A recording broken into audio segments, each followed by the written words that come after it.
Assalamualaikum warahmatullahi wabarakatuh. Bagaimana kabarnya anak-anak Ustadz hari ini? Alhamdulillah, luar biasa. Tetap semangat. Allahu Akbar, Allahu Akbar, Allahu Akbar. Yes. As-Sanabil bersama Al-Quran. Tahfiz, mudah, indah, berkah. Takbir, Allahu Akbar, Allahu Akbar, Allahu Akbar. Yes. Sallu ala Nabi Muhammad. Allahumma salli wa sallim ala Sayyidina Muhammad. Nah anak-anak, kali ini kita kembali belajar sejarah kebudayaan Islam, yaitu pelajaran yang kedua, pembinaan masyarakat Madinah. Sebelum belajar, mari kita baca doa dulu bersama-sama. Bismillahirrahmanirrahim. Rabbi zidni ilma warzuqni fahma. Amin. Alhamdulillahirabbil alamin. Dek, Nabi Muhammad SAW membina masyarakat Madinah dalam bidang sosial. Nabi Muhammad SAW berusaha dengan sekuat tenaga untuk mempersatukan kaum Ansor dan Muhajirin. Usaha Nabi Muhammad SAW dalam mempersatukan kaum Ansor dan Muhajirin ini sangat mendasar dalam perkembangan ajaran Islam. Usaha Nabi Muhammad SAW ini mendapat sambutan yang sangat antusias dari kalangan Ansor dan Muhajirin. Beliau mempersaudarakan antara kaum Ansor dan Muhajirin bertempat di rumah Anas bin Malik. Mereka yang dipersatukan dalam persaudaraan Islam ini terdiri dari 90 orang. Separuh dari kalangan kaum Ansor dan separuh lagi dari kaum Muhajirin. Beliau mempersatukan persaudaraan dalam Islam ini dengan tujuan agar mereka saling tolong-menolong dan saling mewarisi harta jika ada yang meninggal dunia di samping kerabatnya. Waris mewarisi ini berlaku hingga Perang Badar. Tujuan dari persaudaraan antara kaum Ansor dan Muhajirin ini antara lain adalah menghilangkan fanatisme jahiliyah dan tidak ada sesuatu yang dibela kecuali hanya Islam. Di samping itu juga menghapus perbedaan-perbedaan keturunan, warna kulit, dan daerah. Seseorang tidak lebih unggul dan merasa rendah kecuali karena ketakwaannya. Dengan mempersaudarakan orang Ansor dan Muhajirin ini telah mengikat suatu perjanjian yang sanggup menyingkirkan belenggu jahiliyah dan fanatisme kesukuan. Isi perjanjian antara kaum Ansor dan Muhajirin itu adalah sebagai berikut. Yang pertama, mereka adalah umat yang satu di luar dari golongan yang lain. Yang kedua, kaum Muhajirin harus saling bekerja sama dalam menerima dan membayar tebusan. Sesama orang mukmin harus saling menebus orang yang ditawan dengan cara yang makruf dan adil. Yang ketiga, kaum Ansor harus menebus tawanan mereka sendiri dan setiap golongan orang mukmin harus menebus tawanan dengan cara makruf dan adil. Yang keempat, orang-orang mukmin tidak boleh meninggalkan seseorang yang menanggung beban hidup di antara sesama mereka. Yang kelima, orang-orang mukmin yang bertakwa harus melawan orang yang berbuat zalim, jahat, dan kerusakan di antara mereka. Secara bersama-sama, mereka harus melawan orang yang seperti itu, sekalipun dia itu anak seorang di antara mereka sendiri. Yang keenam, seorang mukmin tidak boleh membunuh orang mukmin lainnya karena membela orang kafir. Yang ketujuh, seorang mukmin tidak boleh membantu orang kafir dengan mengabaikan mukmin lainnya. Yang kedelapan, jaminan Allah adalah satu, orang yang lemah di antara mereka berhak mendapat perlindungan. Yang kesembilan, jika orang Yahudi mengikuti kita, maka mereka berhak mendapat pertolongan, persamaan hak dan tidak boleh dizolimi ataupun ditelantarkan.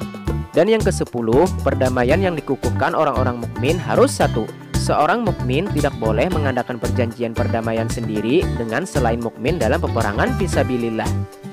Itulah isi dari perjanjian antara kaum Ansor dan Muhajirin yang diberikan oleh Nabi Muhammad SAW. Perjanjian persaudaraan ini berlaku di antara orang-orang mukmin dari kaum Ansor dan Muhajirin.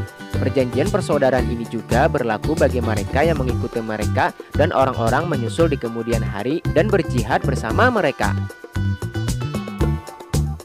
Nabi Muhammad SAW membina masyarakat Madinah dalam bidang ekonomi.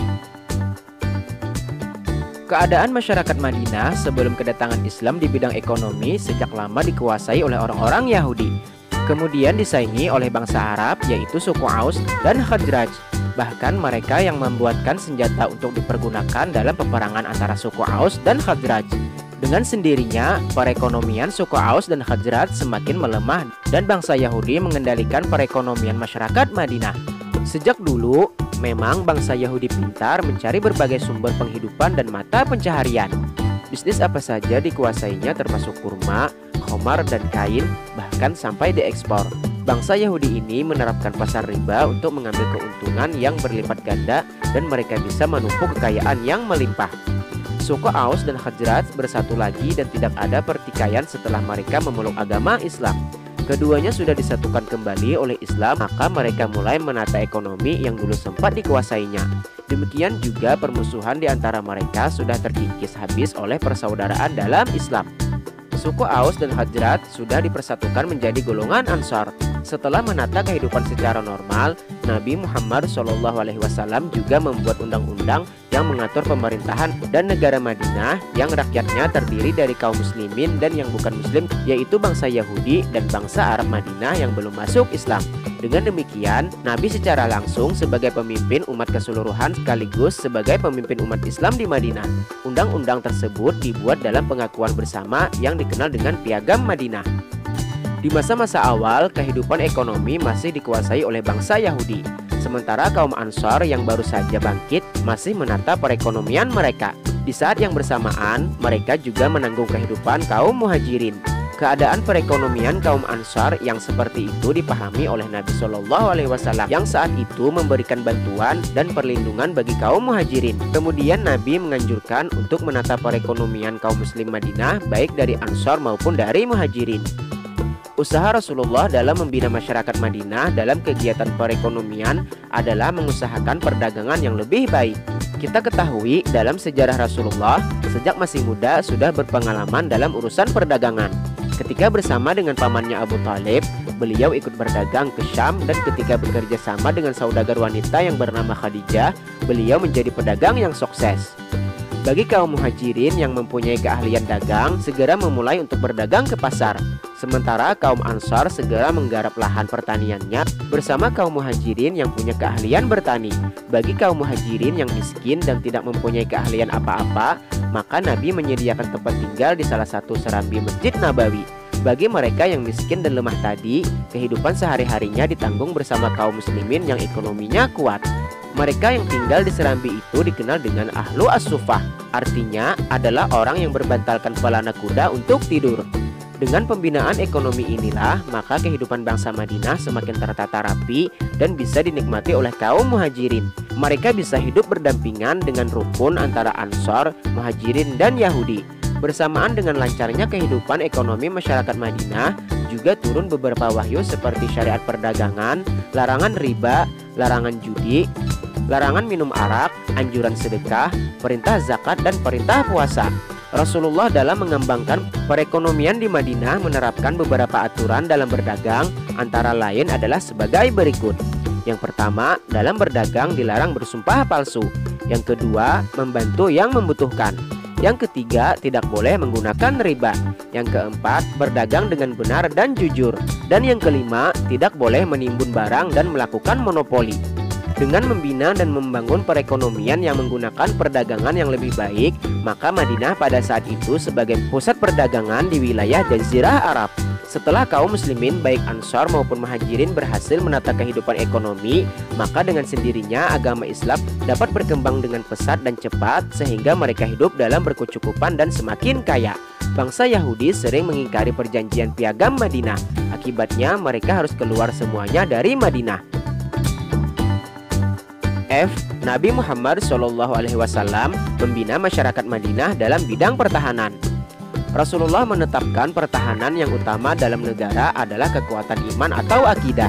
Rasulullah berkeyakinan dengan dasar akidah yang benar dan kuat akan tumbuh semangat membela agama Islam. Berkaitan dengan telah terbentuknya masyarakat di Madinah, Nabi Muhammad SAW kemudian menetapkan sebuah dustur atau undang-undang. Undang-undang ini terkenal dengan sebutan Piagam Madinah. Piagam Madinah memuat ketetapan mengenai hak dan kewajiban bagi kaum muslim dan non-muslim. Secara singkat, ketetapan-ketetapan dalam Piagam Madinah adalah sebagai berikut. Yang pertama, dengan nama Allah telah ditetapkan oleh Muhammad, Nabi Allah, bahwa semua orang yang beriman, baik dari suku Quraisy, suku Madinah, maupun dari mana saja, semuanya adalah satu negara. Yang kedua, perdamaian dan peperangan akan mengikat semua umat Islam. Tidak seorang pun di antara mereka berhak mengadakan perdamaian atau menyatakan perang dengan musuh-musuh dari teman-teman seagamanya.